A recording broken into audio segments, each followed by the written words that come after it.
Buenos días chicos, pues vamos a ver este tema que es el sistema musculoesquelético. Vamos a hablar así a grandes rasgos de lo que son las características de los huesos, el sistema óseo del cuerpo y por mencionar así algunas características del sistema muscular. Vamos a empezar por esta información que nos dice que un hueso antes se consideraba solamente como una estructura que mantenía erguido a una persona, que lo mantenía de pie, ¿verdad? Y que servía nada más para que los músculos se conectaran, ¿verdad? Se insertaran en ellos y pudieran realizar los movimientos, pero en realidad va más allá, ¿no? Un hueso ya está considerado como un órgano porque no solamente tiene función de marco estructural, sino que también tiene función de producir células sanguíneas. Ahorita vamos a ver en qué parte de los huesos se da esa función. Dice que los huesos están formados por diversos tejidos, que son el tejido óseo, cartilaginoso, hay también tejido conectivo o conjuntivo, también llamado, y epitelial, ¿verdad? A lo que es el sistema esquelético, no solamente los huesos lo están formando, ¿verdad? También los cartílagos y las articulaciones que están conectando a cada uno de ellos. Aquí estamos viendo un sistema esquelético en una vista anterior y una vista posterior con sus diversos componentes que ahorita lo vamos a ir mencionando poco a poco. Entonces, ¿qué funciones puede tener un hueso? O sea, funciones del tejido óseo. La primera que se conoció fue la función de sostén, ya que nos ayudan a constituir el marco estructural del cuerpo. O sea, es como que la base, ¿verdad? La base sólida del cuerpo, sobre lo cual se insertan músculos, se protegen órganos, etcétera, etcétera, ¿verdad? Dice que la mayoría de los huesos aportan puntos de inserción para los tendones musculares. Así de fácil. El sistema muscular sin el sistema óseo no pudiera producir por sí solo movimiento, y el sistema óseo sin el sistema muscular tampoco lo hiciera, ¿no? O sea, se ocupan los dos sistemas, músculo esquelético, para poder realizar movimiento. ¿Qué otra función tienen los huesos? Y no todos, sea claro, solamente algunos de ellos tienen la función de proteger, sobre todo a órganos que se encuentran dentro de algunas cavidades. Un ejemplo son los huesos del cráneo, o sea, aquí en la cabeza, que su función es muy importante, ¿verdad? Proteger a lo que viene siendo el encéfalo y las demás estructuras que están formando el sistema nervioso central. Son órganos vitales, ¿sí? Que como son órganos muy importantes tienen que tener cierta protección. ¿Quién le da esa protección? Los huesos. ¿Qué otra función tiene un hueso? Pues movimiento, obviamente, ¿verdad? Lo que estamos platicando ahorita, que en conjunto con los músculos van a realizar las funciones de movimiento. Otra función que tienen los huesos es que nos pueden servir para mantener niveles adecuados de algunos minerales en sangre, por ejemplo el calcio y el fósforo. Ahorita vamos a ver cómo es que el calcio entra y sale de un hueso, dependiendo de los niveles sanguíneos de este mineral.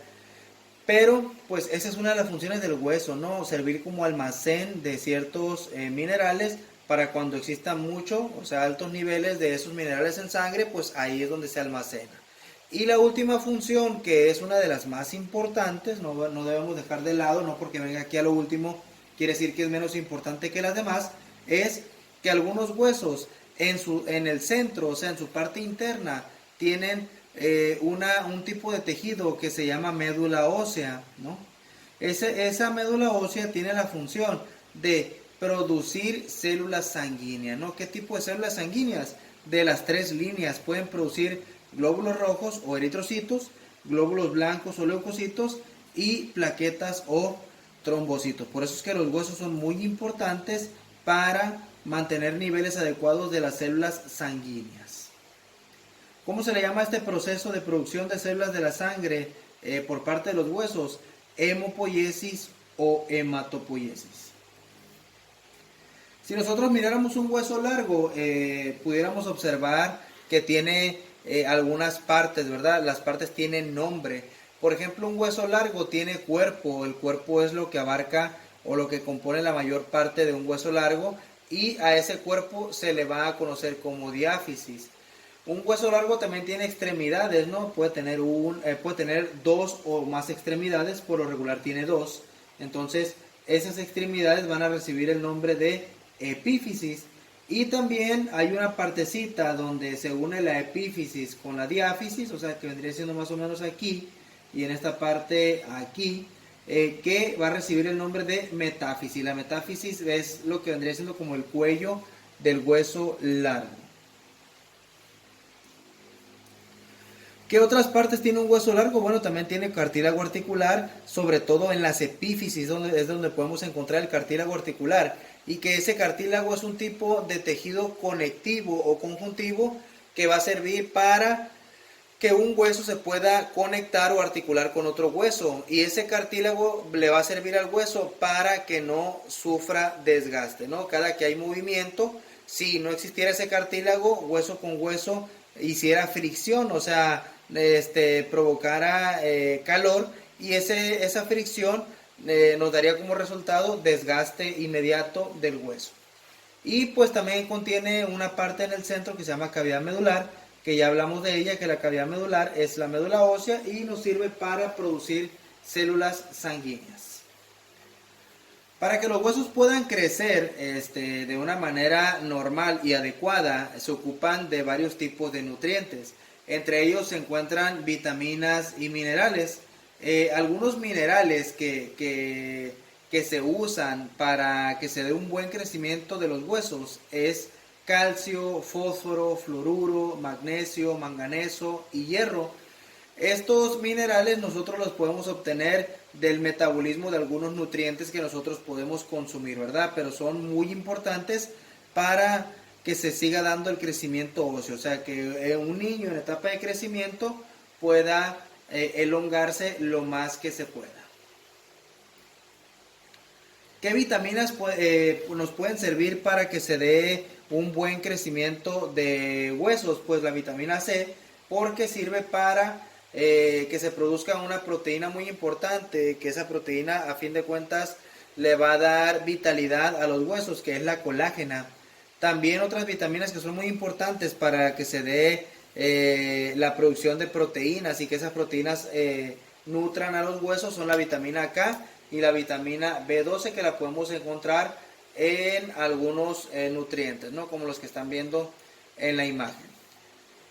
Aparte de minerales y de vitaminas que nos pueden servir para que se dé un buen crecimiento óseo, también encontramos algunas hormonas.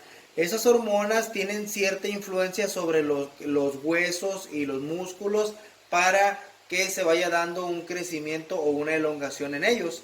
Una de las hormonas más importantes para que se dé un buen crecimiento de los huesos son las hormonas tiroideas, la T3 y la T4. Esas hormonas tiroideas pues obviamente se producen en una glándula que se encuentra en el cuello, que se llama glándula tiroides. Son tan importantes para el crecimiento de estas hormonas que si un niño naciera con deficiencia de estas proteínas, pudiera tener un tipo de enanismo, ¿no?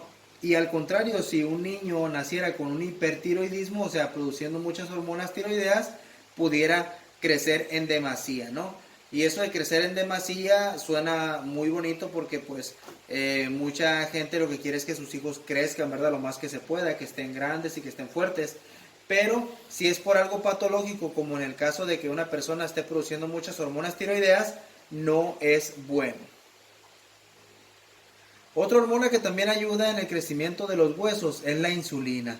La insulina es una hormona que se produce en el órgano digestivo, que es el páncreas, y que la insulina lo más importante que hace es ayudar en el almacén de glucosa. Entonces cuando un niño, por ejemplo, nace diabético, cuando un niño nace con una diabetes, ya sea juvenil o tipo 2, y no está produciendo insulina, su crecimiento se puede ver afectado. Quizás ustedes me lo pudieran corroborar si tienen algún familiar o conocido que haya nacido ya con diabetes, con diagnóstico de diabetes, su crecimiento se ve afectado. Y otras hormonas que también ayudan o fomentan el crecimiento óseo, pero sobre todo en las mujeres, son los estrógenos, ¿no? Los estrógenos son hormonas que se producen tanto en ovarios como en la glándula suprarrenal, y que esos estrógenos nos van a, bueno, le van a servir más que nada a la mujer para ensanchar lo que viene siendo la pelvis ósea, que es esto, ¿verdad? ¿Para qué la va a ensanchar o para qué le va a dar forma ginecoide? Bueno, para que en un futuro pueda dar cabida a un probable parto. Esto es lo que les decía, ¿no? Que los huesos van a ser un reservorio muy importante de calcio en el cuerpo. Tan importante que almacenan el 99% de este mineral en el cuerpo, ¿no? El resto, el 1%, se puede almacenar en otras partes diferentes del cuerpo.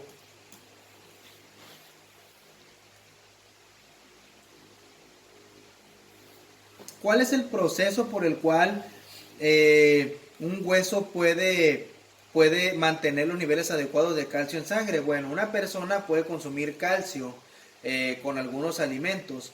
Entonces ese calcio se puede ver reflejado los niveles altos, por ejemplo, en sangre. Si esos niveles son altos en sangre, entonces ese calcio tiende a almacenarse en los huesos. Pero si por el contrario una persona tiene niveles bajos de calcio en sangre, el hueso puede realizar una función de resorción, se llama, y en la cual va a mandar calcio hacia la sangre para que sea utilizado.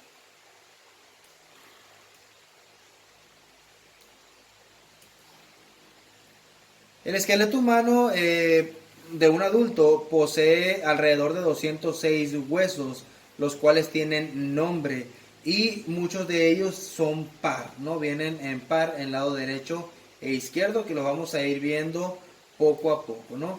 La división del esqueleto lo vamos a ver en el siguiente video, porque ocupamos hablar de qué huesos están conformando a cada división y cuántos huesos son los que forman a cada división. Muchas gracias.